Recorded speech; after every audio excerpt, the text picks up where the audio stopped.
and billing and all of the kind of the behind the scenes work. And then I also am doing my practicum there this semester. So I'm seeing clients every week and doing assessments and kind of similar to what Betsy's doing as well. And I'm Betsy Caldwell. I actually got married, so it's younger than no. Caldwell. I'm still getting used to it too. And I'm also a third year. Congratulations. Thank you. Thank you.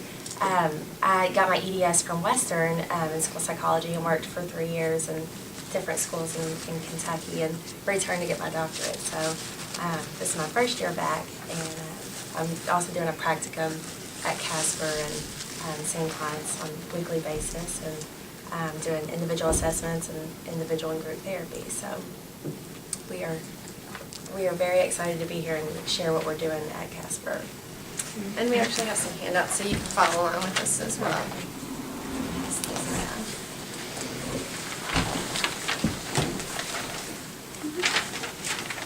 So we started Casper in August of last year, 2012. Seems like we've been open for a lot longer, just the amount of growth that we've had kind of over the past 8 months. We have seen a lot of individuals with autism from a range of ages. So, I mean, we've seen as young as 6 and as old as 25. So really kind of a range there. The type of assessments that we do, what we're going to talk about, I guess you can go ahead and start talking about Compass. Sure. Compass is one of the assessments that we do. It's also a consultation model. So the goal of it is to provide a personalized profile that helps with treatment planning. So it's an activity-based directed assessment as well as a parent and teacher input. So it's actually internet-based now. So through email we would send the survey to you, and as a parent or teacher you would fill out the information on the individual as far as adaptive skills, social skills, likes, frustrations, strengths, weaknesses, trying to get that whole picture of the individual, of how they're functioning.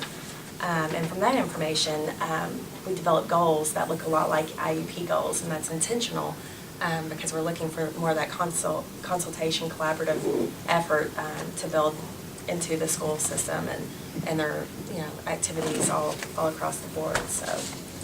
And I think kind of the main goal behind that is because sometimes you see disconnect between the goals that are written in another facility and then the goals that are actually implemented in the schools. And so we're really trying to be on the same page with everybody and make sure that everybody's using the same language and really has specificity in the goals, because we feel like that's really going to be the most helpful when working with a child with autism. Do you want questions at the end, or should you go along? Yeah, it doesn't matter. You can. Yeah. So do you go to IEP meetings then? We have not yet. No, but that is definitely an option. Depending on some parents, it's just so individualized. If they really like how things are going at the school, then they may not want to bring it together. So we haven't had that opportunity yet, but we definitely welcome it.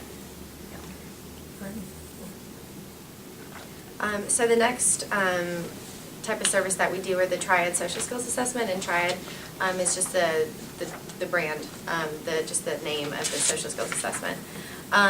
So what we do is we will send out parent and teacher forms via email, and we have a child, 6 or younger, a child, just regular version till about 12, I think it's 6 to 12, and then an adolescent version, which we have adapted towards young adults as well, and adults.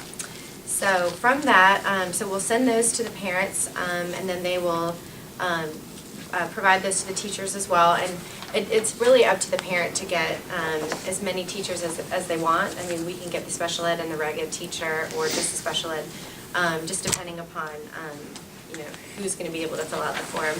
And then with the adolescents, we also have them complete a self-report, really trying to see what their own goals would be in a social skills individual therapy session or in a group session. So really areas that they would want to target and see how those goals match up with the parents and the teachers to see if there is cohesiveness among the 3 of those.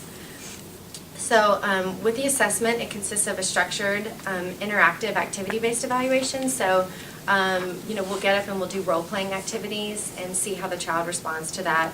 And these, the type of role-playing ranges from affective understanding, perspective taking, social motivation, and then their ability to both initiate interactions and then respond to those initiations.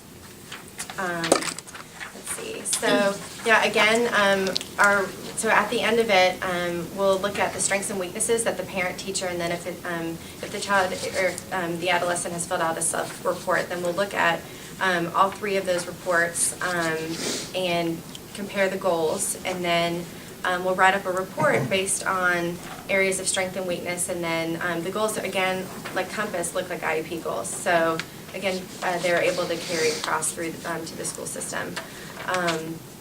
Then from that assessment, we go into the next type of service, which is individual or group therapy.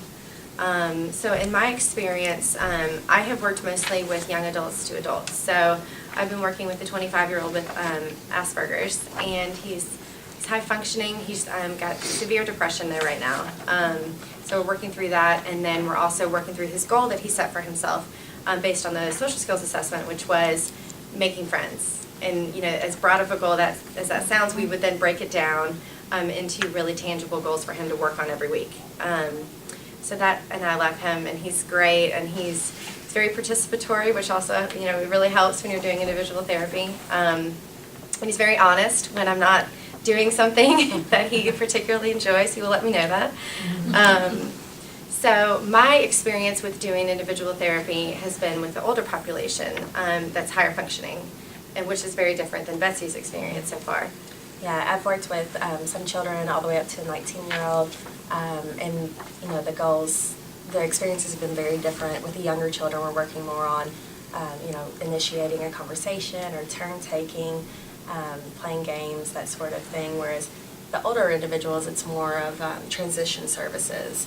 After high school, as you all know, what's next? After high school, there's not a whole lot offered, so we're working towards that of how we can handle that, and just making some goals and working towards self-sufficiency and self-independence. But all of that was gathered, all of those goals were gathered from the Compass assessment. So. And Betsy's, some of her clients have been a little more challenging, so she's had to come up with, using the use of visuals. We've been using the iPad with her to try to help I think 2 of your clients with their goals. So right. we're trying to be high tech here, incorporating the iPad and the use of technology as well. Yes. And I've learned all about fun apps, fun games. Yeah. That's what I was wondering. What do you have, like particular apps that are helping some of the students with goals? Because we really advocated to get the iPad for school for my granddaughter, but I'm not sure that they're really, it might be one of those things where they keep it in the closet too much. You know what I'm saying? Because they're not always knowing what apps to try to, so what things are really Well, working. and when we say goals, it's more of a reward. That's the way I look at it. You almost have to use the iPad as a motivator in some ways. Yes. And I don't have any specific names, but I could get some for you. That the kids are really liking. That's what I was wondering. Okay. Yes, but I can get them for you. There's one that's this puzzle where they put the pieces, and once they're finished, it reveals a picture that I found is very motivating, and it's kind of perfect with it's a short amount of time. So they know once it's finished that they have to get back to work. So it's like 2 minutes break there. I can get some names of those for you. Thank you.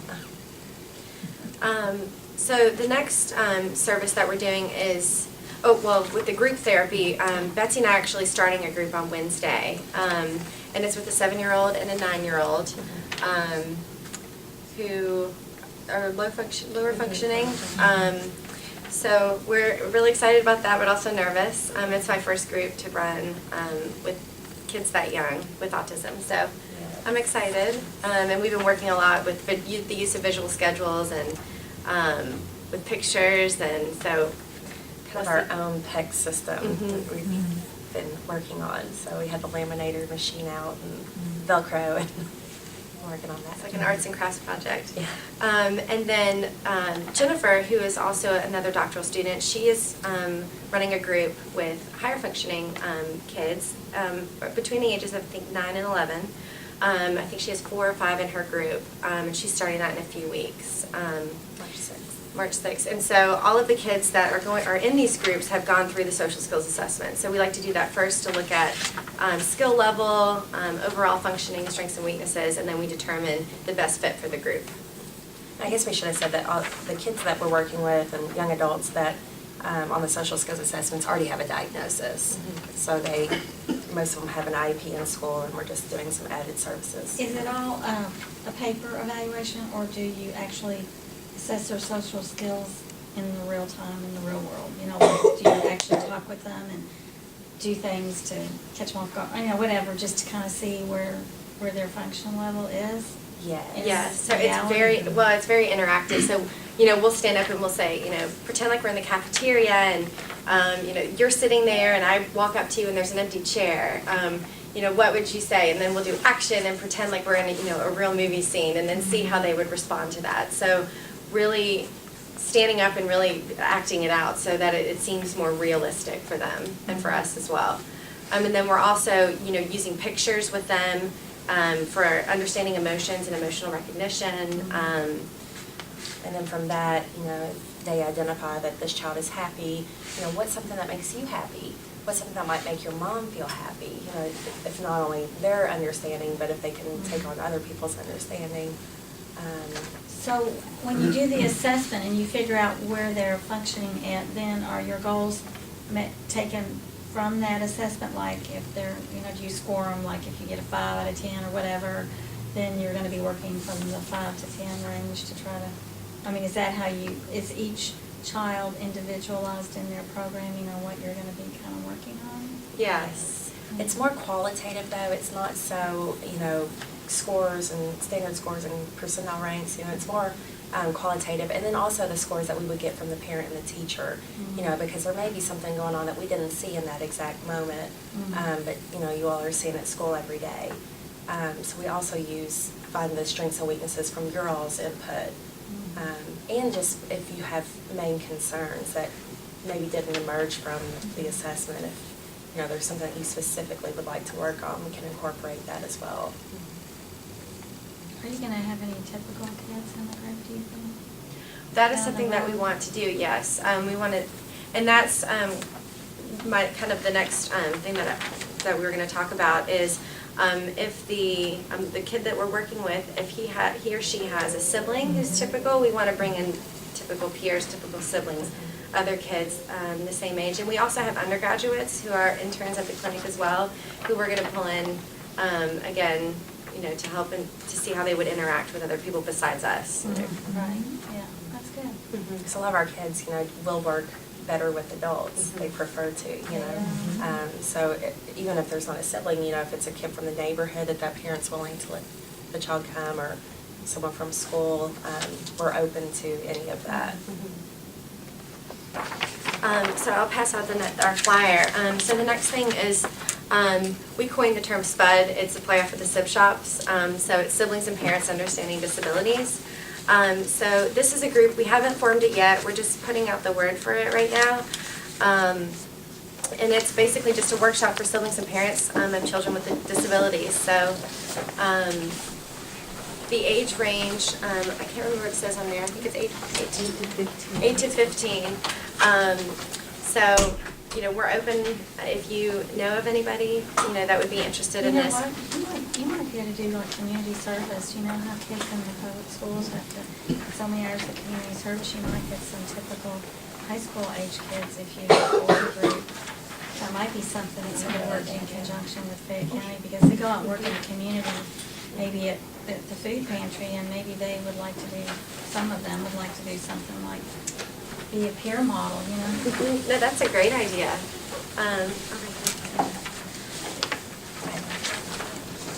You could, you know, vouch for their number of hours of community service. Yes. That's a great idea. I didn't realize that they had to do that, they do that in high school. It's like the honors kids, I think. But I don't know, maybe all the kids do. I'm not that familiar with the high school curriculum, but I do know that the honors kids, like at Henry Clay, had to get so many hours of community service. And they would get credit, and so that's how from the social skills group in Henry Clay, I had asked the speech path if she could offer them community service hours, so, so they're getting something out of their time. That's a great idea. Rather than paying them. Which would be the other idea, but that takes money from your program, so. Yeah, exactly. I like the community service idea. So again, if you have a typical sibling, please let us know, and we're forming that group right now, and we're going to start it within the next couple of months. So call the clinic, and we'll do an intake for that. Okay, so the next thing are the diagnostic evaluations. So these evaluations, we have a wait list right now for those. We are pretty much ready to go with our evaluations. We're supervised by Dr. John Campbell and also Dr. Lisa Rubel. So the two of those individuals are supervising us doing this, and we're working together. So Dr. Campbell is going to be doing the evaluation and part of it, and then we're going to be doing the other part. And because we are a research and training facility, that's what we're doing, this kind of collaborative approach to these evaluations. So we are waiting right now for just some logistics on when to start these evaluations, but they will be hopefully soon. So Working out some supervision details, but as soon as we get the go-ahead, we are ready to go, so. and then the last thing, which I didn't include on this because it's not a Casper service, but our clinic, kind of the overarching model name is UK Pacer. And so a branch of it is UK Casper. So with UK Pacer, we're also doing learning disability and ADHD evaluations, and we've just recently started those. Our population right now is college-age kids and a little bit older than that, but again, we are open to all ages with that. So that's another service that we're starting this semester. A UK student that needed support, through the Disability Services Center, could you guys, do an assessment and provide that kind of support? Yes, we've actually been getting our referrals from the DRC on campus, That's and wonderful. so for the college-age kids, and we've been getting a lot of college-age kids who had an IEP in high school but need updated documentation. Yeah. So that's the population that we're seeing mostly right now. So do they envision that will grow and be kind of like the Kelly Autism program at Western, where they're kind of assigned a typical peer buddy who kind of keeps in communication with them and socializes with them, takes them to Walmart and that sort of thing, just to sort of help them with their schedule? Do they envision that it will grow to anything like that? Do you mean with young adults with autism? Yeah, I mean, she was talking about providing support, and you were talking about your referrals that you're getting. I mean, is that something that might grow into? Yeah, I think that's a great idea. And I know there's a service that's on campus now, and I'm blanking on the name of it. But you are paired with a college-age student, Yes. and you meet Best together on buddies. campus. Yeah, best buddies. Best buddies. Buddies. Yeah, that's what it is. And you do things together, social activities. But yeah, we would love to be able to do that at our clinic. I think that's something that is in the the periphery that we can. I can talk to Dr. Rubel about it. I know she would be on board. Yeah. She'd say Yeah. absolutely. Yeah, a lot of our kids are doing the best studies, and our kids are not at UK. They're just, but they're still doing that, making those connections, and that's really neat. But one thing that's cool about the things like the program, as I understand it, at Marshall University and at Western, is that they get people who are in the psychology, who are in the psychology program to pair up, and I think that's good both ways, because they're going to see individuals that they're going to see in That's a great professional idea. life. It's Yeah. unfamiliar with CAPS. When I was at Western, Oh, yeah. several of my classmates had their graduate assistantship through them. Oh, cool. And so, yes, it's an unbelievable program. I've So got that a would- lot of it from what I've heard. Yeah, that would be amazing to have. It It really would, would. it would. But they would meet so many times a week for lunch, or go to the movies, or, just different social outings, helping them with getting their textbooks. If they did more, functional, Mhm. not just socializing, but yeah, Right. it's a strong program. Yeah. That's great. I haven't heard about it much formally about it in a long time, but one or two of in fact, one of the members we'll be meeting tonight had a son who was in the program for a couple of years. So, yeah. What kind of support do you, I'm back to the typical peers, do you train them before you put them into the groups? I mean, what kind of things are they, I'm kind of thinking about my one son, but he's gotten kind of funky now that he's 15, and he's in fact a lot more withdrawn and not as outgoing as he used to be, but I mean, I don't know if you just say something crazy, you know what I mean? Mhm. So I'm wondering, what kind of, do you meet with these typical peers and give them some training beforehand on?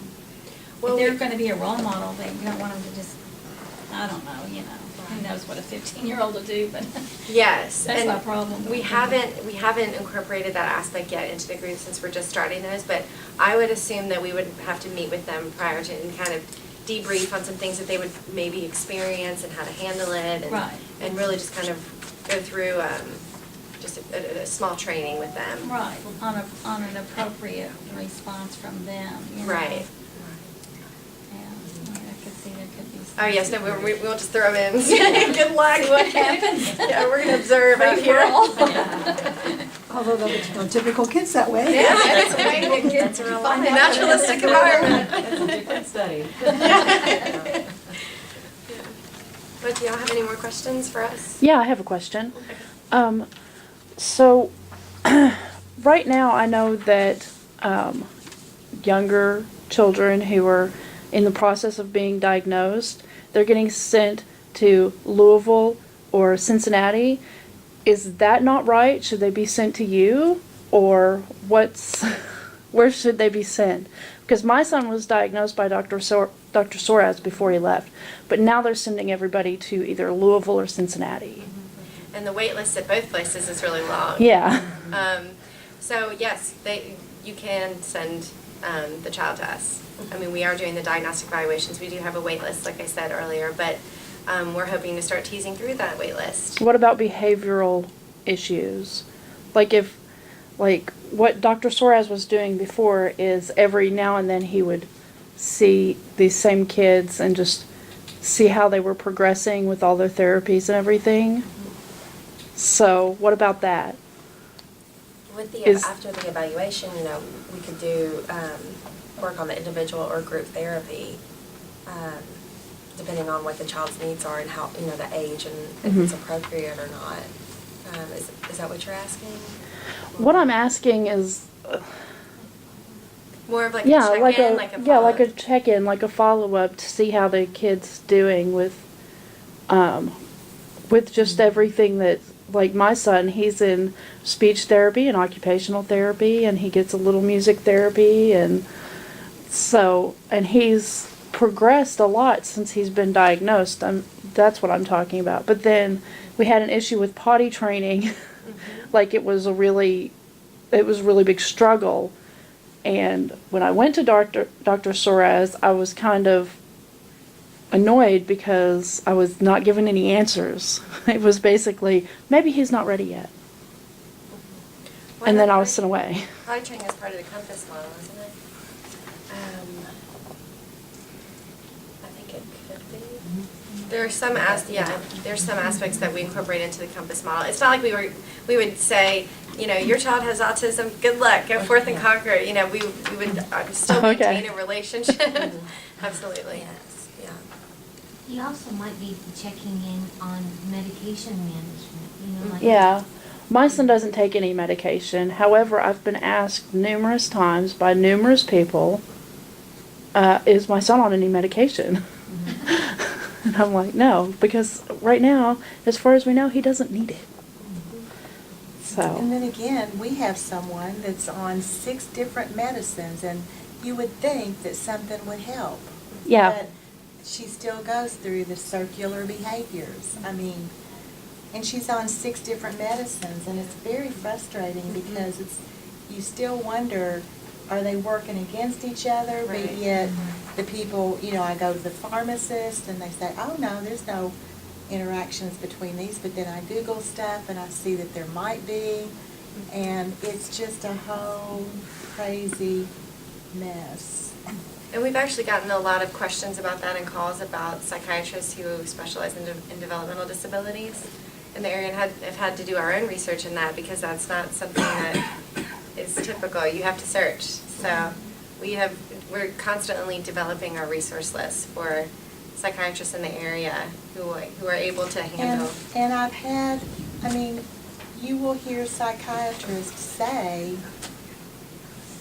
it's a flip of the coin. No psychiatrist, as good as we think that we have the best one for autism, he doesn't know what's going to really work until you try it. And then you try it, and then and then that does, if it works or doesn't work, then you add something else, and without actually putting her in the hospital. And then if you put her in the hospital, you got to drive, the best one would be 2 hours from here, I'm hearing. Then and then you've got the whole undoing of what they went through in the hospital. So it's just, I'm feeling very frustrated right now because, like I said, she's on 6 different medicines, and the only thing that seems like that is causing the extreme behaviors right now is the weather, because of all the extreme changes, and that's the only thing that I can really pinpoint. It could be a yeast infection. I've given her, diflucan or whatever. It could be that she's getting ready to start her period. She's 16. So, but all I know is it's a roller coaster ride. Is anybody else experiencing this right now? Or is it Yeah, just I am. because this kid Just with is so Thatcher. sensitive to any change? And that could be barometric pressure. So, do you guys see that in these kids? She can look like and overall, she's done so much better than she has in the past. And that's why I hate to uproot her and take her to the hospital, because she is going back to school. And she does have people that aren't willing to give up on her right this minute. Well, I'm thinking of the 25-year-old that I work with, and he's been on Risperdal since he was 7, and we're And she's trying been to get on him. it since she was 3. And every time, I never liked it because it has a rebound effect. And she's on a huge heavy dose of it still, from 3 until 16.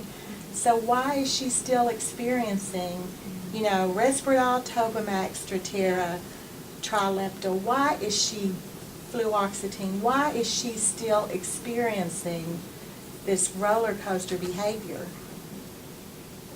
with all that medicine? I'm not an expert, but we saw the hardest time in our life was when Jay hit puberty. And that was for her too. That I just had never seen.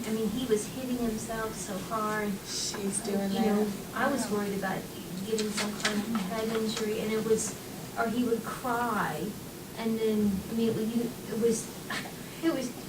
think back on when, most of us I think all of you are old enough to have gone through this, but, think how it Adolescence, impacted yeah, all us, and those he changes. that was the hardest time in our lives, in his life, I think, and I wonder if that's also got something to do with it. And it was like that for her too. It's like the medicines weren't working like they were when she went through puberty. And now she's 16. I wonder if there's hormonal stuff going on that's... And with Jay, when did that sort of settle down? This year's been good.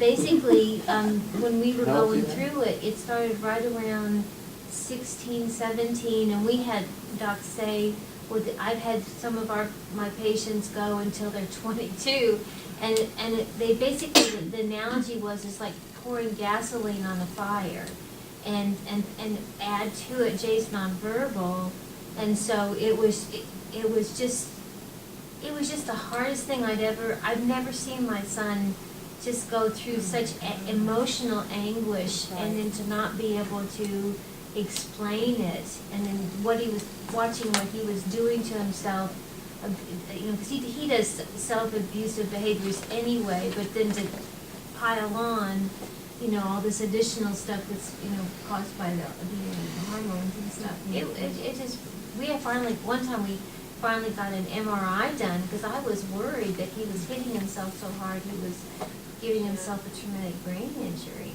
It was really scary. And I'm sure other kids have gone through similar type things, but it just is, it's a long, for us, it was a long process. And it was Appreciate you writing saying it that. out. Aaron's not as, he's not been as aggressive, but he's really beefy this year.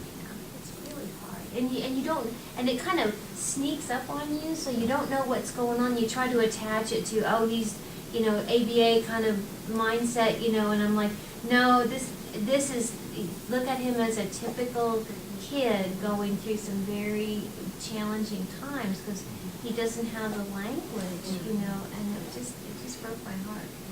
I may add so that with Chris, he did self-abusive behaviors. And when we got massage therapy, that settled down, and it seemed like he needed deep pressure, and the massage therapy was hitting his chest, and he quit doing that. So I don't know if Jay could benefit from massage How therapy. often did you do that? How often did you do the massage therapy? Once a week. We actually, I don't mean to take over your No, talk, no. but we actually tried massage therapy for a while, and he really, just as a kind of a calming decompression kind of thing, and he really, he enjoyed it. We didn't continue because the cost of it was, more than we could afford, but it was, Put was a great into option. heart-supported living. Make a request to heart-supported living.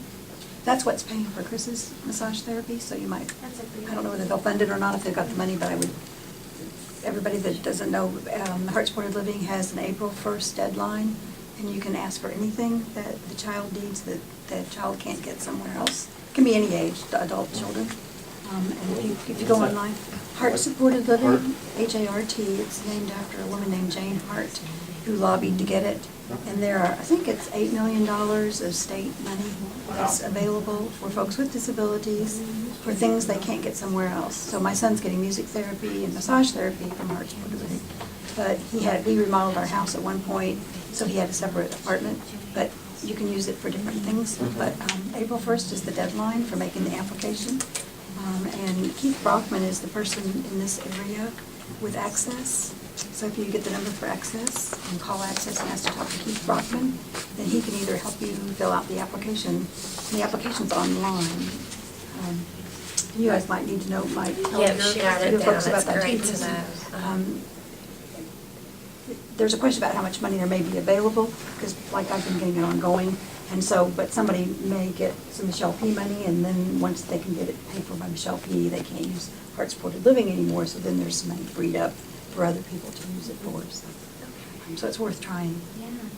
That's great to know. Then I have a question for you. Like, there are 2 waivers in Kentucky that serve kids with, depending on, one of them is the Supports for Community Living program that provides residential services, and then the Michelle P. waiver.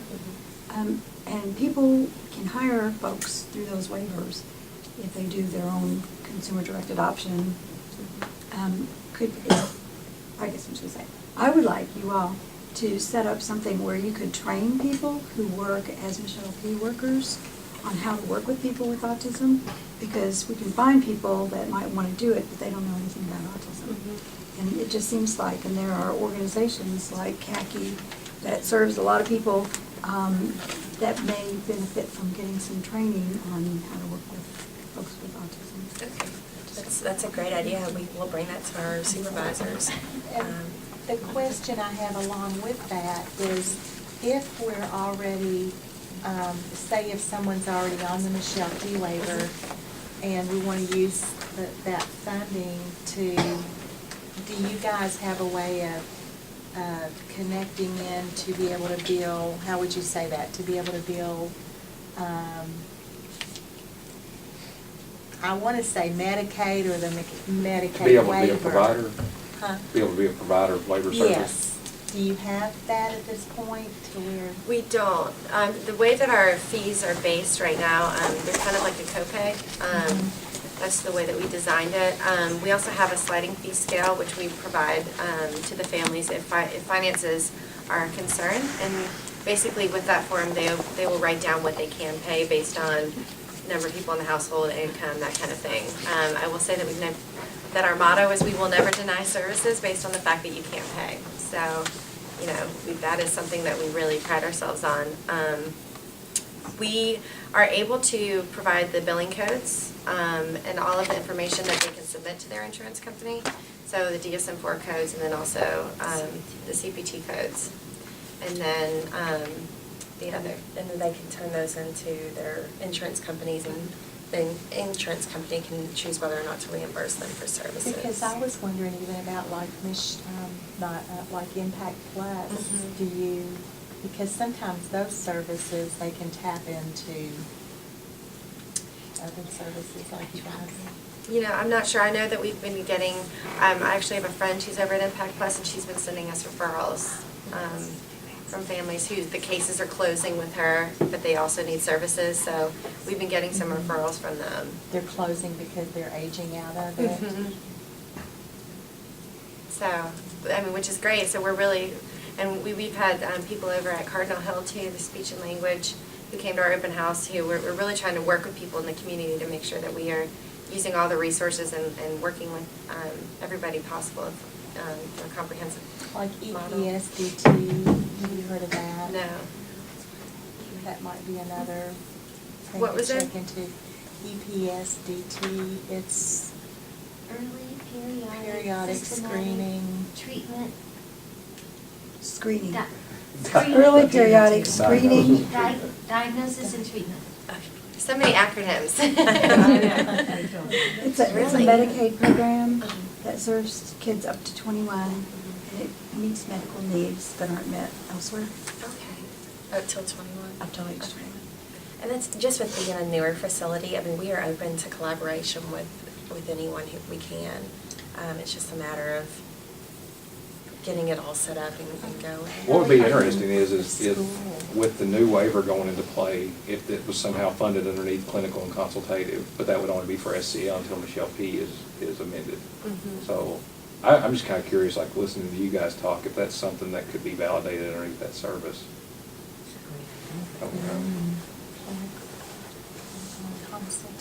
Are you guys familiar with Bluegrass Career Services? Yes.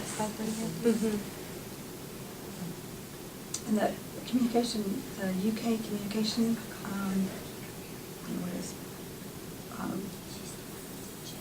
program, I guess, has somebody who came from Tennessee who specialized in working with kids with autism.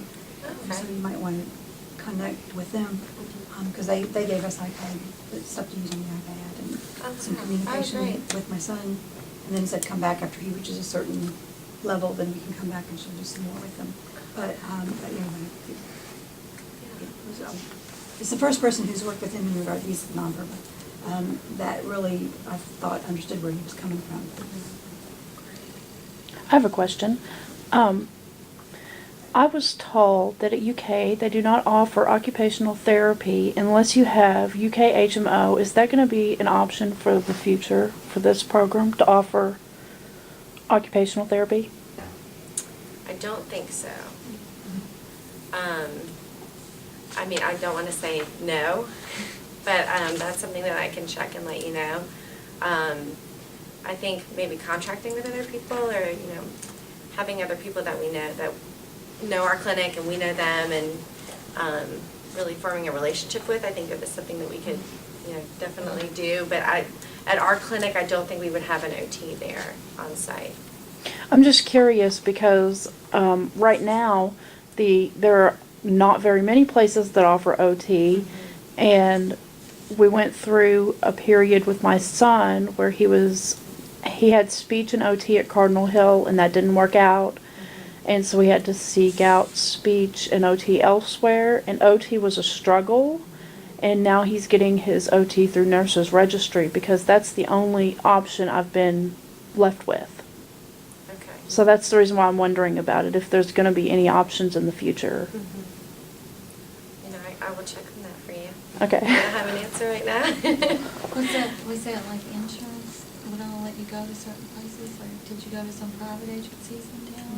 I called everywhere, but my son's on Medicaid, and a lot of places, they don't even take Medicaid. Oh, I see. And Cardinal Hill does take Medicaid, but the problem we had there is that his therapist kept changing, and because of that, he started to regress and went back to where he started. And that was not an option for us, so we pulled him immediately, because we knew that that was the problem, and started seeking out other options. So like CDC and those places, they don't take Medicaid? CDC? Child development Child centers. development centers.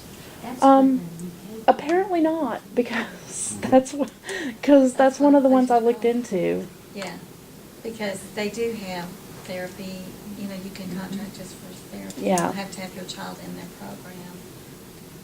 At least If you they have used to. waiver, like CDC, like contracts with a lot of local providers, and some of those local providers are gonna switch over to EPSDT services or already have, you know, that's an avenue to go down. Yeah. The Source for Community Living waiver is now requiring folks to go through EPSDT to get their therapies. So they're then- expecting that there will be more They're- providers becoming EPSDT That's- providers. That's. Well, they're They've already had expecting 3 in the area, and it's a big switch over. A lot more providers will end up doing it. It's something that, you know, I've been working on with folks for a while. And it's, most folks have migrated over, and it should be pretty seamless. Can you tell her what the places are? Do you know? Home Place is one, Employment Solutions. They're all holding because there's supposed to be a training at the end of March to go through on how the prior authorization system's gonna work for it. But they've matched the rates with the waiver rates. And so the number of providers is basically just filling out a form and sending it in. The only one I don't know that's doing it is Khaki, and I thought we were gonna do it when I was still there, but I guess not. So, but I know there's several folks in around the area that are doing it. Okay. So I wonder if the agency, like, I've probably asked this question before, but like Impact Plus providers, if they could attend that training if they were interested. They would have to be certified EPSDT providers in order to attend this training. And how do they become that? Well, they have to be a Medicaid waiver provider, or Medicaid provider, not a Okay, waiver they provider. But a Medicaid provider, and then they would have to submit a MAP 811. It's very simple, like it's just a form that they send in, and it's a different regulation, it's a different certification, but the waiver folks are really linking up with, you know, EPSDT, because it's 2 separate programs within Medicaid, to make it as seamless as possible. So it, processes that are usually in Medicaid aren't very seamless and take a lot of time, but they really are working to make this one as easy as So possible. if we had Impact Plus provider, and they filled out a form called. I would have to check on Impact Plus to see if that would, if they would fit, because right now, I mean, it's just focused in on the waiver community, like the waiver providers. I don't know if Impact could. I just don't know, like, because I don't work with Impact. I mean, they're Medicaid providers. They should be able to, agency. yeah. Then it would have to be somebody who's an occupational therapist. And then they'd have to hire somebody that's not an occupational therapist. And/or contract with. Or contract with, Someone okay. to do that. That would be the way, okay. Well, because, you know, our case manager and, you know, the Impact Plus providers, Sanders and Associates, I keep asking, you know, EPSDT, and they're like, they're just not familiar enough with it. But I think if they knew that, you know, and then they could once they become a EPSDT provider, then they could contract with an occupational therapist, is what you're saying? Is what it sounds like? or That's why that's something? what most waiver providers do Okay. right now. Very few Okay. have people on staff. Okay, thanks. So So how many people are you all serving at this moment? Oh, okay, that's a great question. So, I currently have about 7 individuals that I independently am working with, and I have another assessment tomorrow. So, and Jennifer's probably about the same. I am waiting to hear back after I've done the assessment on whether or not they want to do individual or group. So, but she could say around 6. How So- long is your waiting list for evaluations? For diagnostic, we have 23 on our wait list right now. And that you're doing that, a multidisciplinary evaluation, Yes. just the same as they would get at Wisconsin? Is there like a speech Oh, yeah. speech Sensation. therapist and occupational therapist part of the team too? No. We're doing cognitive, adaptive, achievement, parent-teacher, rating scales. Who's part of your all's team though? I mean, what are your all's? Licensed, Do you have licensed psychologists. Okay. Who are trained in doing the ADOS and other autism-specific assessments. Okay, so I have a So question. that's kind of a little different though, really. I mean, Both my kids went through well, not one of them did. But anyway, when they did the OT part, the OT person presented them with a lot of things to do and, you know, and maybe you all can do that too. I'm not saying you can't, but I mean, there was a lot of, you know, really show us your stuff kind of thing, you know what I'm saying? So, and the speech path too, you know, put them through their paces on their speech and language, but, I mean, I'm sure a psychologist could do that, but I'm just saying that, you know, they had a speech path, they had an occupational therapist, they had a psychologist, they had an MD, you know, so it was truly multidisciplinary Yeah. on the team, you know. We are just a bunch of psychologists. No, I mean, That's who's on our team. Yeah, so I guess when we think of multidisciplinary, that's more what I think of. Yes. because what I see, like when Alicia did the, evaluation they did on her, the OT kind of sets it up. I mean, sets up a thing where the psychologist can come in and, do all this stuff, like you said, kind of showing, getting them to interact or motivate them to do stuff, because otherwise they just sit there or throw a temper tantrum if it's not something that's gonna motivate them. So maybe you're doing that anyway, but you're just not calling it, I mean. Well, with the ADOS, there's the gross motor aspect of it, and fine motor skills and Social communication. social communication. So within some of these assessments incorporates things that are speech and OT related, but it's not like we have an OT that comes in and does it. So it's more of a little bit, of everything, I think, is the best way to describe it. Well, how do you do like an assessment for cognitive ability? Like what would be, I mean, do you come out with an IQ score? And what do you use to do that? So those are standardized assessments, and it's depending upon, the child's age. That's kind of the biggest determinant of what assessment we will use. But they are standardized norm reference tests that you'll see used in the schools, you'll see used in private practice. So really just, there's a range of cognitive assessments that we'll use. But you will get a composite score, which is also known, in layman's terms as the IQ score. And it breaks it down into different ability levels. So do you think that their IQ score can change over time? There is a standard measure, so it's typically plus or minus 10 to 15. So that's what you'll see in the variance. But really, IQ is pretty much stagnant.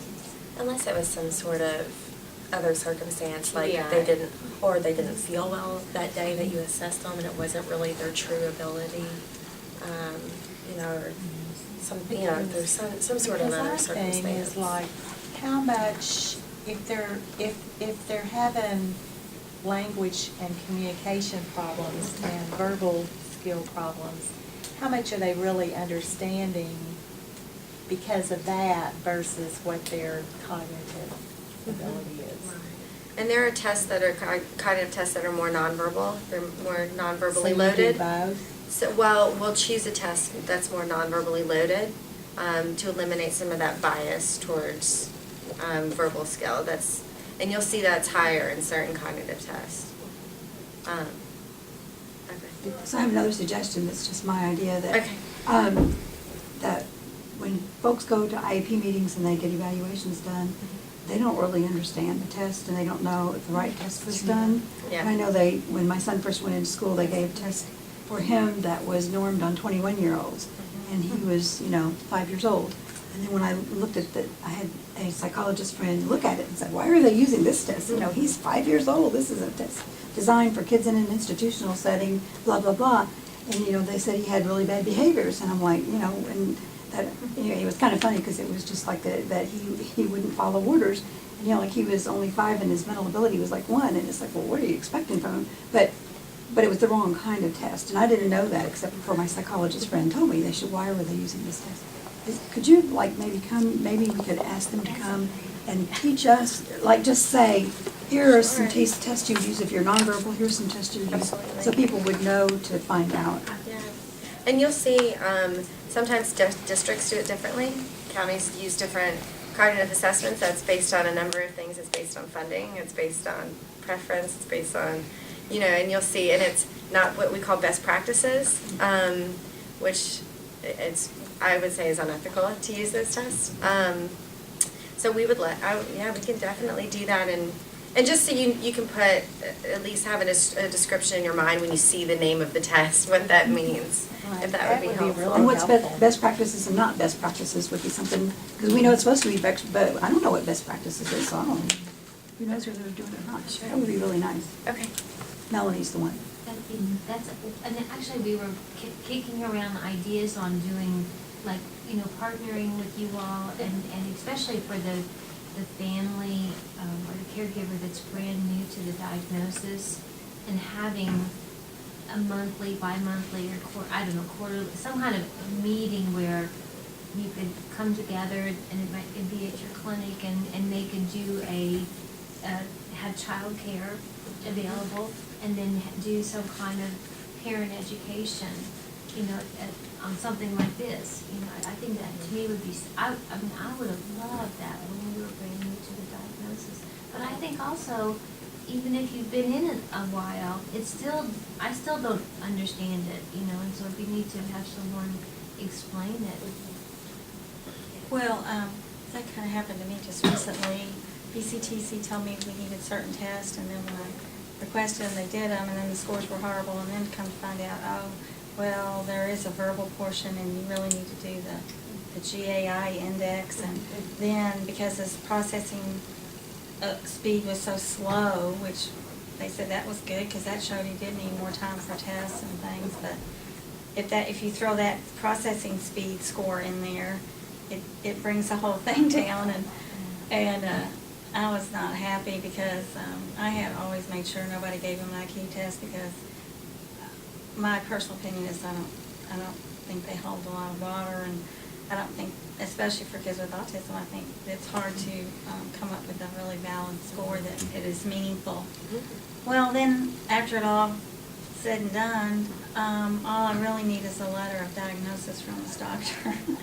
So after we went through all that, put them through testing, spent money from the school system, and made them go through all the little hoops, and my information came from the disability support person. So, you think you're getting advice from people who should know, and you're talking to folks who are really got that title and should be helping you out when you're doing your steps yourself with your kid, and you're trying to get them the information they need, but, that was very disheartening, to say the least, to go through all that, and for me to be upset over these scores that typically are really not meaningful, and then not even necessary in the end. That was a real bummer, to be honest. And I think she did not understand Asperger's and thought it was a learning disorder. And so with a learning disorder, that's typically diagnosed by a psychologist. And they want all those testing data because And I explained it to my son is, look, anybody can come in and say they have something and they want accommodations, you know? I mean, everybody wants to be accommodated if you can be. So I said, you want to show proof that you need these things. So that's the way I approached it with him, but in the end, he never even asked what the scores were or anything like that, but that report's gonna be buried in the bottom of my drawer. Buried. Because, if I can just have a doctor saying he's had this diagnosis since the age of 3 and, and maybe the doctor can say a few words about the accommodations that he needs and, but, truly, who knows what accommodations he needs really, until he goes through it all. And that kind of brings me to my other point in that we're working with somebody, I think it's, who's in your group, who's going to be working up goals and objectives for his transition into the workforce. Well, he's never worked before, and I guess I don't understand how you can have a goal or an objective and it not be dependent on the other side. In other words, he may have certain goals and objectives depending on who's interacting with him and what the environment is and what they're requesting of him or whatever. And, and the gal said to me, oh, that's not going to be dependent on any of that. Well, it kind of is. In my opinion, if it's going to be a two-way, it's a relationship. Mm-hmm. So to have a goal or objective out of the air a priori, not based on what's going on in the site, I don't know, it's just a real leap for me to even come up with some of those things. And I'm like, well, my goal is just for him to be employed and something he likes and enjoys and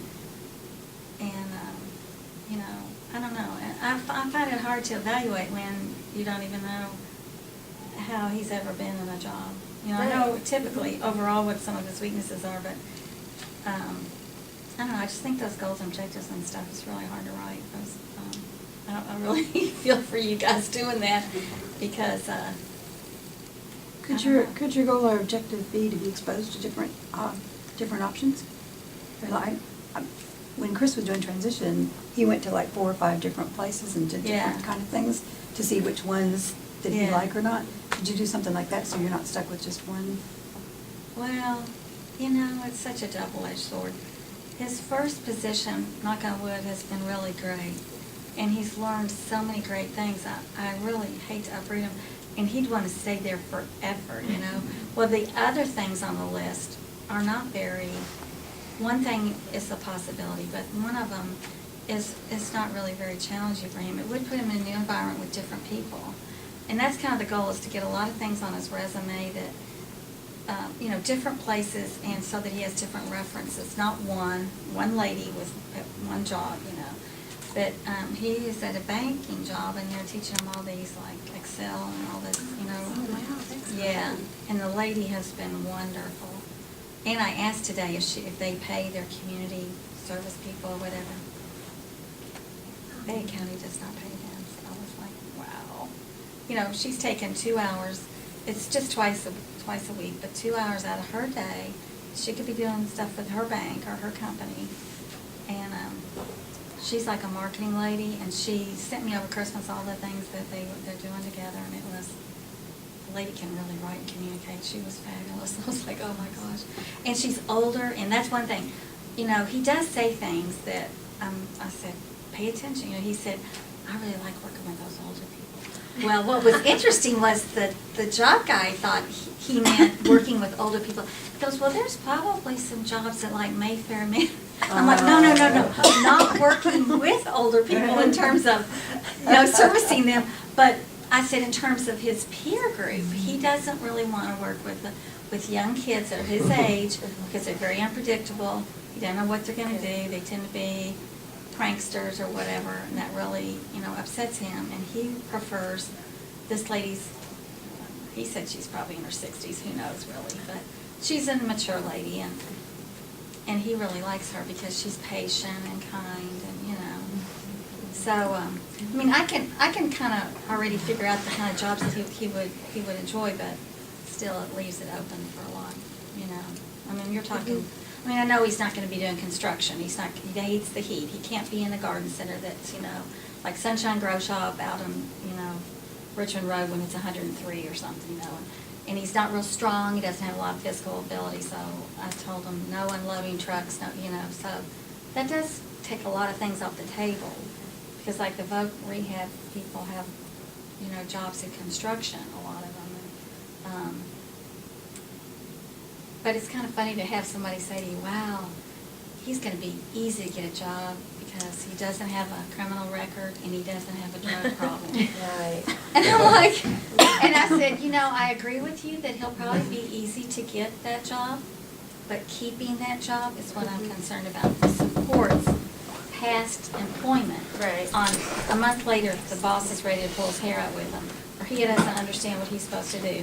He comes home and he's like a basket case because he's angry about something that happened that he doesn't quite understand. And it's more of a communication issue and supporting him that way. Yeah, and I think having an overarching goal of maintaining a job, I mean, that's what you want to reach for, but I think having mini goals that are going to be, you know, that he will be able to meet every week. So going to work on time, you know, and having little goals that he can get him to that overarching goal. That's the way that at least we do our goal formation, is having these weekly objectives, these weekly things that will get him to or get the person to the goal, but you know, that are able for the person to meet, to motivate them to get them to that overarching goal. But just, as I was sitting here, I came in late, this might have already been discussed, but in coming here at this meeting, I mean, sometimes we have new parents show up. It seems like tonight you mostly got the veterans, which is fine, and I really appreciate with the recording that gets posted on the internet. But, you know, if there's any way we can kind of collaborate with you all, you know, we do get a fair amount of contacts from new parents saying, hey, I got a diagnosis, I don't know what to do. Occasionally they'll show up at a meeting, but a lot of times they don't. And then I know we recently had this workshop about just basic skills of eating, pottying, and we got kind of flooded with people who wanted to attend. We had to stop registrations because our facility was full. So so the group is pretty large, and with our electronic communication, there's a lot of families out there. It's just sort of funny when you come here. You often just get the veterans. So if we can help, you know, an outreach, I think we could probably provide some assistance in that way, because there's just so many families. No, that would be great. Absolutely. Yeah. Yeah, we would love that. Very So if you got any information to post or like to collaborate on a workshop, I think, I don't know, they do most of the work. Okay. Well, the folks in here, they do most of the work on the work one just last Saturday. Okay. Yeah, we're definitely open to that. And how are y'all doing as far as getting your foot into the school system? I mean, does anybody, I mean, I know we talked a little bit that you'd be willing to go to ARC meetings or IEP meetings, but what about that idea of like collaborating with, are you getting any of the schools? Yes, well, we've spoken with some school psychologists who are in the schools. So have you talked with Diane Sheffett? I haven't. I have not personally. I would assume that Dr. Rubel has, because they have a pretty good working relationship, so I would assume that they have. Well, one thing that, I don't know if this would work for you all, but our son has an ABA therapist that's been with him for quite some time. And so when it comes to IEP meetings, we'll just say, you know, his participation insight is important. Yeah. And of course, we got a very supportive principal, so he'll just call down to central office and say, you know, please go ahead and approve him to participate and be paid. Because at first we were paying him to attend the meetings, and the principal said, no, we can cover that. Wow. It's just, yeah, it's a good principle. Yeah. But I think, you know, sometimes you can get into the school system through the request of the parent, or at least the work for us. Okay. Yeah, that's definitely something to consider, because we're open to that. We're open to being part of that, the IEP team, and going into ARC meetings and. Because our principal just called Kathy Dykes and say, you know, that the Lanes want their therapist to come. And I'm like, okay, that's fine. I would really urge people to get a job coach in their junior year. He said today, Oliver Barnett said Evan could have been in his junior year. I think he would have had to have been enrolled. He was privately schooled at that time, and that wasn't a related service that was offered. But if he had been in a part-time scenario as junior year, or part-time enrollment or shortened school day, he probably could have gotten his job coaching. And there was a little bit of controversy because they first told me that because he was going to higher education, he was not qualified for job coaching, which turned out to be incorrect. So, they do know he's going to go to college, or he's going to go to BCTC next year, but Oliver's working with him now, and then he's going to, next month, he's going to start working with Jonathan Maiden, and so he's transitioning to Jonathan, and Jonathan said, I'm going to be here till the end of time, till I retire. I don't know if he's going to be at the agency, but he said the agency was available to Evan, pretty much throughout his adulthood. So, Is it Jonathan Campbell that you're talking about? Jonathan Maiden. And he's with And what's Oak really Rehab? neat about Jonathan is he's worked in Early Start. He has a education degree, I guess, and he has worked with young children with autism. I just say something and he just starts nodding. He so gets it because he's seen it in a really young child. And while it manifests itself a lot differently in a 20-year-old, still he struggles with some of the same kind. When I say stuff about transition or noise or smells or all this, Jonathan's like, got it, or chaos, or interacting with a lot of people in, certain criteria or certain kind of jobs that I'm sort of thinking would work and some that wouldn't. But he's willing to take them around and go to places and stuff. That's great, yeah. So I'm pretty excited about him. And he's with Folk Rehab? And is he specifically over at Henry Clay, or? No, he is in the community, Jonathan is. Oliver Barnett is specific to Henry Clay, but Jonathan Maiden is at the Voc Rehab, so he's a Bluegrass Career Services person. And he was just so great. I mean, he told Evan, I'm going to be with you every step of the way. I'll support you. I want you to talk to me. I mean, he was just such a great support person. Although when he was pitching these jobs to Evan was looking like the deer in the headlights and was getting all, and Jonathan was like, well, you're going to have to start somewhere and kind of get a little bit. And I said, I think he's very nervous about all of this, and he's very anxious. So he wasn't seeing some of the things that, anyway. But Mom's going to be out of it. Veronica Dale's kicked me out. Veronica Dale told us to stay. Now, Evan, you drive. I want you to come and meet me at my office. Mom's going to stay home. It was really good. I was like, okay, Mom, you're done. But anyway, it was neat. I mean, she did a good job on saying, you know how to get to my office, and you know exactly where it was.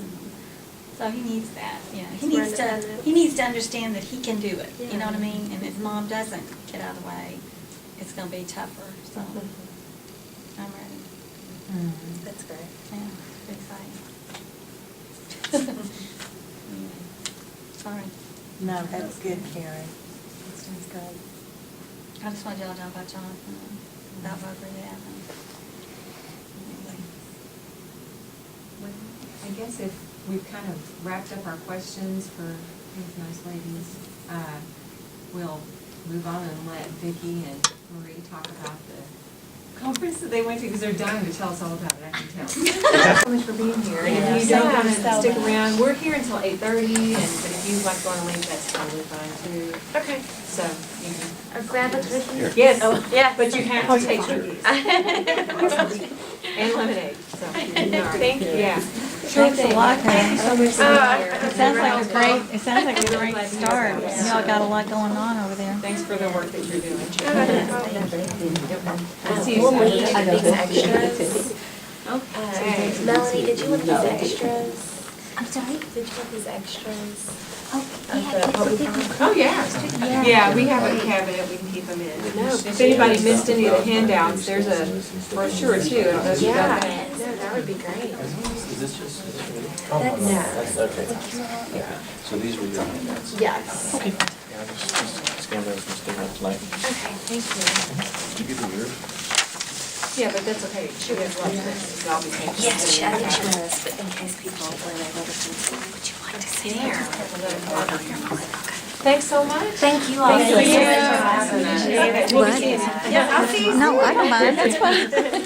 Bye. I just realized All right. Well, Vicky and Marie, you went to Florida. Nice.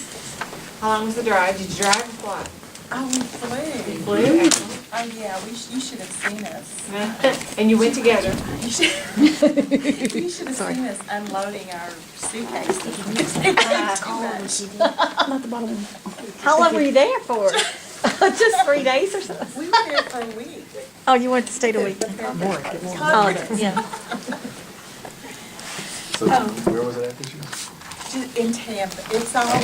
Has always been in St. Pete. Okay. And Trade Winds, they figured out that Trade Winds was like real autism friendly. I mean, they were great.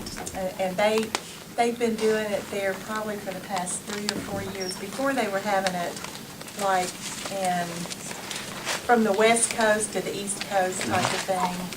And, but this, if you all get a chance Is that to the go- hotel, Trade Winds, that they were at? The That it was hotel. at? Yeah, and, They do training to all of their employees on autism. Okay, that's what I was wondering, why it was such a great That experience. have the autism Oh, it puzzle, was. and then they would say something to us about, oh, we're so glad you're here, and we can train on autism. Wow, I wonder how much they invested, how many hours or how long they trained their employees or? I don't know, but Wow. everybody that was working there had their little piece of puzzle thing Mm-hmm, on their little badges. They support it's great, autism, neat. and they were always willing to talk about it. Well, I didn't get paid to go there, I just went on my own, so, I'm not responsible for anything. She's not being forced to talk. I just decided to do this, okay? Yeah. Some people might not realize, but we, ASBG gives grants to people to attend workshops, conferences, and that sort of thing. And we extract from those people in return a talk about what they learned. So that way it works through more than just that one individual. It can be brought back to all of us so we can hear a little bit about what they got to learn. But I didn't want to be responsible, so I didn't have to do that. And look what happened. Look, there you are. So I went to the one-day training that had to do with education. And this was the handout that they gave. And they agreed that I could copy it and hand it out to you all, so there's no copyright problem here. They said you all can share it with anybody you want to share it with.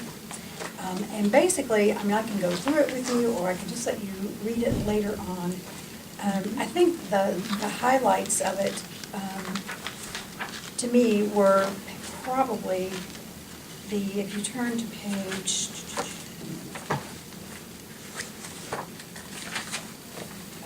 4, section 4, it starts talking about, it's on page 22, and it talks about the intro into the IEP strategy. And it's basically saying, giving you the way you should approach going into an IEP meeting.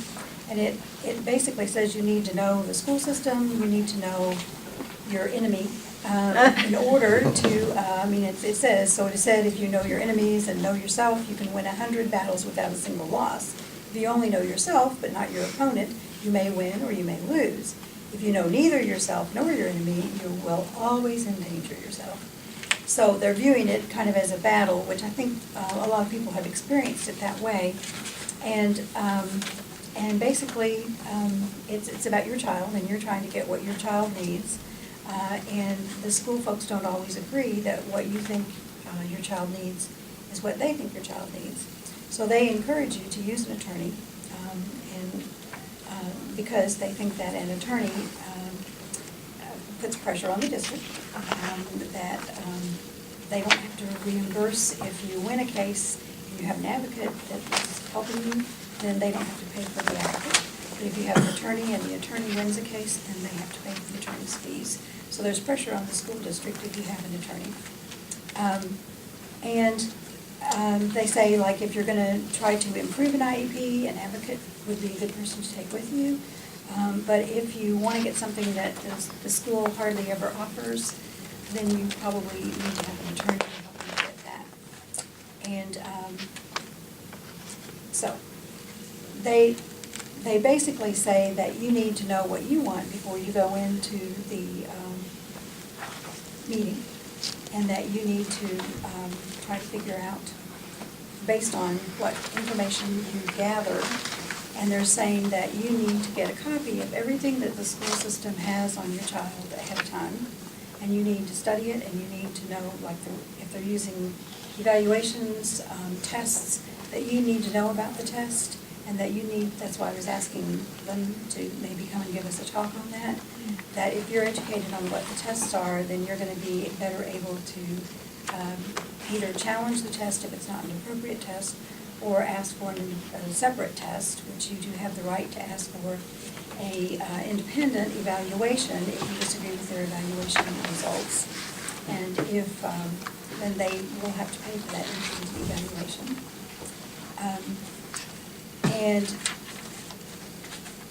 It goes through, and the part that I like about this are the little 15 common unlawful IEP responses. And I have heard these in IEP meetings that I have been to for my son, so I kind of found them pretty interesting. The one is, it's not our policy, so we don't do something because it's not our policy. What page is that? That's on number 23 right It's here. on page 23, and it's Three. the number 3. Policy. And I didn't learn this until midway through being involved, but you need to ask them to show you in writing that policy. You know, what is it, a law that's based on? Is it a regulation? Is it a state law? Is it a federal law? Where did that policy come from? And I found that when I did that they didn't have a policy, and they would have to fold because they really didn't have such a policy. And they were just making it up. Or then I would say, well, we're not going to do that until you produce that policy, and this is, we're going to do something different here because you don't have such a policy. And I'm just going to go through those tips real quick. Or the person that told you it was a policy kicks it down to the next, to whoever, who then tells them, no, really, that's not the policy, so you have that first gatekeeper, and then, it's like insurance, you just keep going through your hoops until you get, but yeah, asking that question is what caused the facilitator to go to the job coach, and he said, no, he can still get job training, even though he's going to higher education, so. Was she uninformed? Did she not know what she was saying? Whatever. But just asking that question really made a difference, made a huge difference for him. Huge. In here it says that generally speaking, the school district folks don't have the right information. They have not been trained well on what special ed law is. So don't assume that the teacher knows. I'm sure there are some teachers who have educated themselves and who do know. But by and large, the actual teachers have not gotten a lot of training on what special ed law is. So the next one is, we are done hearing from you now. And I've heard that before. Okay, we're done hearing from you now. And it says, they're saying basically, we're stopping you from having meaningful input in your meeting. And if they say that, then you need to challenge them on that and say, well, are you saying that you're not going to let me continue to meaningfully represent my child here? And if they say, yes, they're cutting you off, then you can file a state complaint against them for not allowing you to participate in a meaningful manner. Number 5 is, if we determine eligibility under autism or autistic-like characteristics, your child will be labeled for life, and you don't want that, do you? And I've had that said to me before, and my answer was, yes, if my son meets that definition, then, I want him. They didn't say that in the school system, because they never did diagnose him as being autistic. We never got that diagnosed out of the school system. But I've had that representing other students. And they said that, and the answer is, if my child meets that criteria and he qualifies for services based on that, then yes, I want that. And I would rather have him have the autistic label than have a label that he is an out-of-control student or not behaving well. There's a reason that he does the behaviors that he does, and it has to do with a medical condition. Before we move on, can we go, like on page 24, up at the very top, privacy versus confidentiality, you know, we hear that a lot too, that we can't talk about, you can't come into the room because of the privacy of the other students, or, you know, or we can't mention things because of privacy and confidentiality. Usually it's something, you know, that they, anyway. But here, they're saying that based on this definition, that the Supreme Court says children at public schools are not entitled to privacy. And that's gotta be true, because, So- because you know that they're in the school So they're system no and people are going in and out of the different. schools. So basically, they're no different than the other kids, the other typical kids, right? So, I mean, have you guys heard that at your meetings, that, I mean, this whole privacy thing? You mean like in a self-contained classroom, you can't go and observe because of privacy issues? I mean, I'd heard that in the prior school district. I haven't had any problems in the school that we're currently in. Of course, you know, we're gonna be going to middle school next year, so we'll see what. Yeah. What what that- school are you in now? Was it still Stonewall? Still, okay, then Yeah. you're gonna go to Jesse. It would go to Jesse Clark. But, yeah, I mean, we've heard it all through where we tried to go in and just, you know, check on what's, just basically going in to see how they're doing in class and stuff, and it was like, no, you can't because of the privacy So issue. you don't have a right to privacy, but you do have a right to confidentiality, and that's confidentiality of your records. So there's a difference between confidentiality, they were like saying, because it's a special ed class, if you go in there, then you know the kid's You're got violating a the other disability, kid's because, privacy you know, is what it was. and So that anyway. argument is not valid. I mean, because they don't have. It's only they can't show you the other kids' records because of Right. comps. But Correct. just knowing they're in the classroom is not a breach, okay? And the cases are here, so I mean, you got this with you, and you can take it in and show them and say, no, you know, I have the right to come in and observe in my child's classroom. You do have to follow whatever the rules are for typical students. So if your school requires any parent who's going to visit, which is probably reasonable, to say, you have to give us notice before you come in, because the teacher may be doing something and you're going to disrupt the class. So they may require you to give notice before you come, if any student is required to have their parent give that same notice, whether they're disabled or not disabled. So as long as you're treated in the same manner as the other students in the school setting, then that's okay. So, but you need to ask them, and that's what we've done in the past, to say, so if I wanted to visit a typical child, you know, my typical child, well, you could come. Well, then I get to visit this child too, because we can't discriminate, so that's that. Okay. The next one is about, that option is not in our drop-down computer menu, or it is not available. And again, they run you through, in Fayette County, they run you through their materials that are pre-printed, and they have it all organized, and it does feel that way, that they'll go through this, and this. So just remember to ask for, and I'm going to break your confidentiality. Is it okay if I break the confidentiality? Okay. They didn't have music therapy in Fayette County until Alicia asked for it. And we had to go to 5 meetings before we got them to agree that it was a related service, and that they would evaluate her, and that she did qualify. And so now they have music therapists in Fayette County, and they're serving a lot of kids with music therapy. But and their whole thing was, we've never done this before. And And then their thing was, well, you know, the research shows that, the argument was, the research shows that music therapy helps more lower functioning kids. And they were saying, well, Alicia is higher functioning, and Marie says, well, I think she's pretty low functioning, considering that she doesn't know how to read, you know, in the 4th grade. And their evaluation said that she had a very low IQ. And I said, Yeah. well, let's look at her IQ score. Yeah. Oh, well, that's not a valid IQ. Oh, I said, so you're working on a non-valid IQ score? How can we do that? But they ended up eventually agreeing to do it.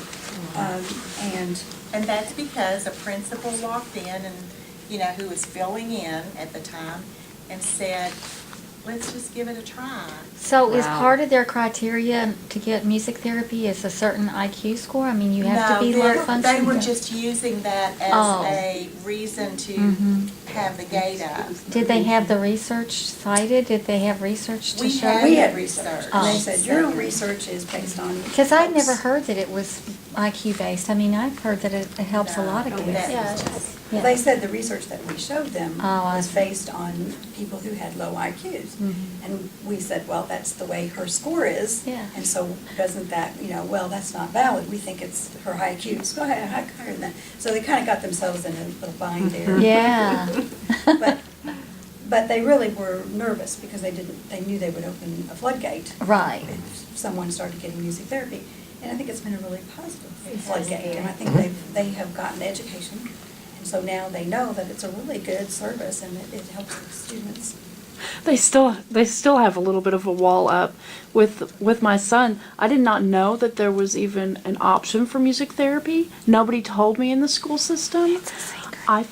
I found out from his speech therapist outside of school that it could possibly be an option.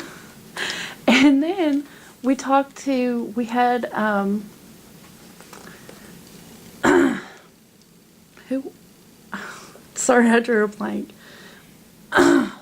But while you're thinking, that takes me back to the superintendent. That's what I was trying to get at. Stated Superintendent. that- And he that said- was the facilitator's job to let. You gotta know it the be secret known. handshake. Right, and he said, About and the he services. said they're not supposed to do that. And I went back to my son's school and I was talking to the person who does early start there, and she said, "Oh, well, it's my understanding that we're not supposed to say that this is offered." Oh, my God. Oh. And I'm like, "But that's not what the superintendent said. Go watch the video." Yeah. Especially when they're so eager to talk about their gifted programs and their honors. Right. But the ones that are really going to help our kids are put under the basket. And I can only come to the conclusion it's to save those scarce educational dollars. And when Right. we put out too much money and, And here's the latest, just, can I get into the latest on the music therapy thing? No. No. But the next one That's is, enticing. that's because we're going to have a meeting in the future. Yeah, you don't, right. We don't want to be on that. Yeah. The next one is we believe a 2-week goodness, or summer Maurice. break between services is important because kids sometimes just need time off. Oh, yeah. And again, it's supposed to be individualized, it's supposed to be based on that individual's child's need. And if your child needs to have structure and doesn't need to have the free time off and regresses during that time, then that's not going to apply to your child. So don't let them say, you can't, your kid needs time off, so you don't want to ask for that. Do you still have to show regression in order to get your ISP, your whatever, the Yes. schools, remember the? ESP. ESY. ESY. ESY, yeah. Remember, you had to show that your kid would regress in order to get ESY, and it wasn't supposed to catch them up to their peers, which I always thought Well, was they just still- crazy. They still talk about that, and that's not been a barrier for us, but I still hear those words. That's just so crazy. I mean, if a typical kid was reading 1 or 2 grade levels behind, they would give them the ESS, the Extended School Service, or give them special programs or whatever. Your So- child could get ESS. Yeah. I mean, kids with autism, kids with special needs population can get ESS as well as ESY. But it is, the definition does require some regression. It's something I was curious about, on the issue of confidentiality. Of course, one of the nice things about this group is that we can share information. And of course, I can certainly go in and say, well, this kid is getting that, and that kid's getting that, and this is written in their IEP because their parents shared that information with me. Maybe you can't talk about it, but I can. But I'm curious, in that we had a squabble in the prior school system about ESY, and I said, well, what is your policy? How many kids are getting ESY? Well, we can't talk about that. So I got folks involved from Frankfurt, and it turned out no child with a disability in that school system had ever qualified. Oh, my. So it became interesting, but I'm wondering, I asked for that information, and they said, how many kids have qualified? Because I'm not aware of any program. And they said, we can't share that with you. But They just didn't want But then to. when somebody from Frankfurt got involved, the information became available, but can I as a parent ask for participation numbers? Yeah, you weren't asking for anything that was a confidential piece of information. No, I just wanted to know, has any child in the school ever qualified? And they said, we can't talk about that. And if you didn't go the route you went, another route would be just to do an open records request. And you can do an open records request and just say, please tell me how many students this Okay. system serves for ESY. And that would be a valid question to ask, and they would have to answer. If you want to do open records, as a parent, can you just write a letter requesting? You have to go through some office of. You have to write a letter to the person who's in charge of the records in that school system. Okay. And if you go to the open records law, it will tell you how to do it. But Okay. basically, you just write, you've got to find out who that right person is, and then address the letter to that person and say, I'm doing an open records request under the open records law. This is the information that I am seeking. And then they have timelines that they have to provide that information to you within a certain number of days. Okay. Is it part of open records to ask about training of the teacher or the, like the special education teacher? If you want to know, do they have training specific to autism? Your child's going to be, and part of they're going to be a case manager for your child, and you want to know maybe what let me see their CE, units or whatever, other than to say, oh yeah, they've got training, Other than that, can we find out specific training that the teachers have? And You can. I was going to try. It's one of the highlights at one point. okay, well, we'll get to it. But, I'm sorry. Yeah, yes, because they are required to give you a qualified teacher, and you can in the meeting. You don't have to do an open records request for that. You can just do that in your IEP meeting, is to ask for, show me that this is a highly qualified individual in this area. And then Well, I you did can- ask the principal, and she said she's got training, like, take it from me. That was a little hard for me to take, but anyway. I wanted to actually see, show me her, training that she's had, besides the fact that she has a special ed degree. What kinds of things has she done in the past 15 years? If she's a 15-year veteran, let's see what her CE units look like or whatever. And in the earlier part of this, they have some other suggestions. And one of the suggestions earlier in the booklet is to put everything in writing. So if you put it in writing in request and say, like an email, or whatever, however you want to put it in writing, that you would like to have this person's qualifications, what trainings has she attended, and the dates. Then if they don't give it to you, then you can use that as an open records request and do it that way. Okay. And then you can show that they're not providing you with the information they're required to provide you. But it's really good to get that written dialogue so that you can show what Right. questions were asked and how long. A lot of times it's hard to keep up with when things happen because you start and you think you're going to get something right away, then it keeps being a delay, and they're supposed to provide services without unnecessary delay, which in one of the cases, they said 4 weeks was not unnecessary delay. It was okay for them to have taken 4 weeks. So that isn't necessarily always going to be the case, because depending on what you're asking for, it may take longer to get whatever it is. But at any rate, they should be able to get it within like 4 weeks, kind of as a guideline. Okay. So you can document how long you've been asking for whatever you're asking for, but you need to have that written trail. Okay. Okay, so the next one is you do not have to take notes. We're taking notes that will reflect the discussion today. And I don't know how you all do it, but generally they type it and it shows up on the board. I don't know if that's the way it's done for you all. There you go. So what I do as I go along is I always ask them I revise it as they type it.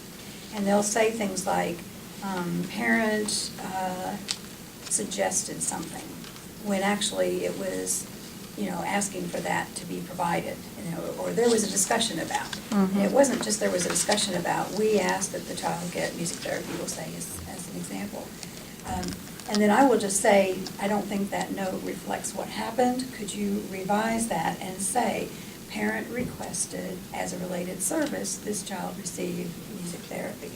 So make sure that as a related service, this child received music therapy. So make sure that the notes reflect what's actually going on. And you have to do that every few minutes, because if you don't, you'll lose track of what they've been saying and you'll miss things that need to be changed. Another earlier suggestion is to ask for the dates. So when you ask for music therapy, say, I would like it to be provided within 14 days of this meeting. So give them deadlines on when you want things done to show that they didn't comply with what your requests are. Okay. And the other thing is that if you want to record the meeting, I've not had any problems with them ever agreeing to record the meeting. So you can just ask them if it's okay to record the meeting. And then that way you can go back and look at it later on and see what was actually said. And, you may remember something inaccurately, and when you look at it, you'll go, oh, gosh, I thought I said this, but I really didn't, so I need to back off on that. Okay, the next one on the top 10 is number 9. Only Ms. X, the district autism specialist, has the authority to approve the amount of applied behavior analysis instruction in an in-home ABA program. I'm not sure if we can offer that. The law requires each district to have somebody in the meeting who has the authority to approve of whatever is being reviewed for the child. So if that's the case, you should stop the meeting then. Say we don't have a validly constituted meeting here. You don't have anybody that can approve of whatever the IEP request is. So we need to reconvene, or you need to get somebody in here who does have that authority. Okay, the next one is we can't offer that program or service. We simply lack the resources to do so. Or it's not a matter of what the child needs, it's a matter of what the district can provide. If the child needs it, and everybody in the group agrees that, then the school system has to provide it. So that's the IEP decides what the child needs. And if they all agree, and that's the consensus of your meeting, then it doesn't matter whether they have it or not, they do have to provide that because they have to meet the needs of the child. Okay, number 11, your child's needs would be best met in a special day program with other students who have similar disabilities rather than with an aid in the general education classroom, regardless of what your needs are. And that gets into the least restrictive requirement that every child is entitled to be in the least restrictive environment, which means that they should be educated with kids that are typically developing kids to the extent that they can benefit from that environment. And they're only taken out of that environment because it's necessary to take them out of that environment in order to meet their needs. So if they say they don't, if you say you want your child in a regular class, and they say no, then they have to justify why they're saying no. And then you can challenge it if they don't have a good reason. And they can put aids in the system, and they can provide supplementary supports. I think that one's particularly difficult with our kids because of, aggression, disruption. I would like our kid to be in the regular classroom more, but he's a handful. He's pretty disruptive. Well, I know my son had a student who was in his class who upended the desk and hit the teacher, pushed the teacher against the wall. He stayed in the class. It was a special needs class. Never mind, so that doesn't really matter, but that's not a good example. But I think that what you need to do is come up with if you can identify supports that would allow your son to be in that classroom successfully.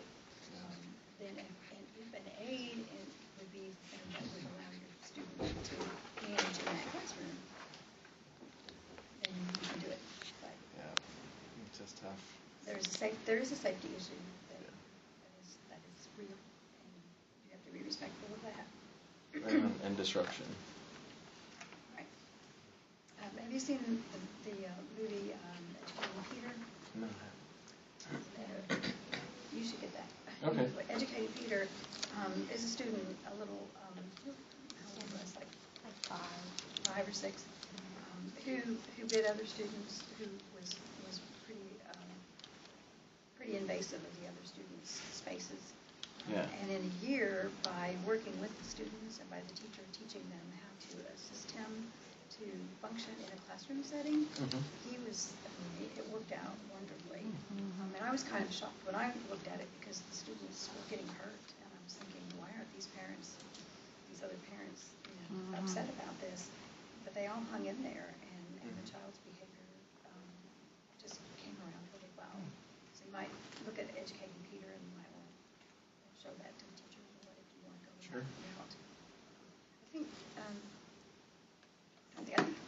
they have it at HDI, Human Development Institute. They have a copy that you can borrow. We've got about 5 more minutes. Okay, we've only got about 3 more to go. Okay, we've now exceeded the time for this IEP, so let's wrap this up. You can review the remaining proposed goals and assessments on your own time after we conclude the IEP. And they can't shut you off. You can say, we need to continue this IEP meeting later. But they can't just say, take stuff home. That's not an appropriate IEP meeting if you're not doing it as the whole group. And so you can continue an IEP meeting as many times as you need to until you actually get it done. Then 13, it's our policy to come to the conclusion at the end of an IEP district policy that we parents have. It says it's not in your best interest to agree to something that short period of time. And I work with parents who wanted to go ahead and come to a conclusion at the end of it because they want it over.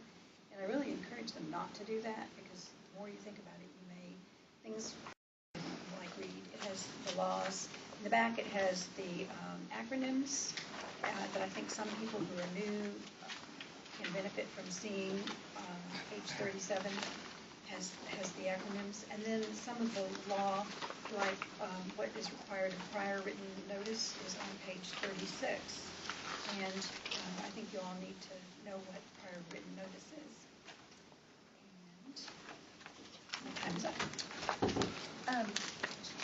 I'm just going to do like the overview and leave this book, with the group. But I think one of the best ones that I had went to conference was notes? the meeting Temple Grandin's mother. I just saw that. And she was a speaker, and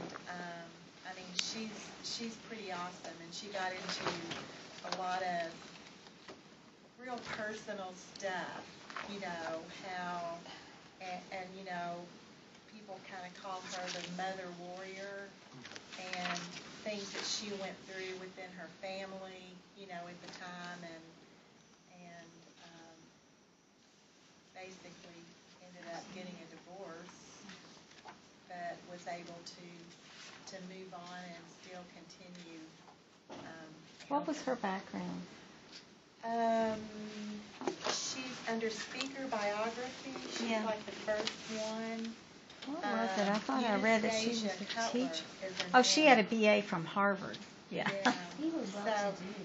And she's a And she was really a singer neat- at a hotel. Yeah, she's a really neat person, and I think she's like in her 80s or something. Yeah, she sure doesn't look it. And I have my picture taken with her, and she's like, Sang in New York City. she's a tall lady and just really on the ball with everything. And that was probably my best. Yeah, that would be really interesting. My best one, and because she got real personal about how things Yeah. were. And Temple was born in the 50s or so, wasn't Yeah, and 53. Mm-hmm. she really had to fight that, just put her in an institution type of thing. And, yeah, in the 50s. And then Martha Herbert. yeah, Awesome. and some of the same people we saw here Andrew Wakefield, yeah. at the Chicago Autism One. conference. Yeah, there was a lot of biomedical stuff, and for me, I love hearing about it because I know that. I just know that.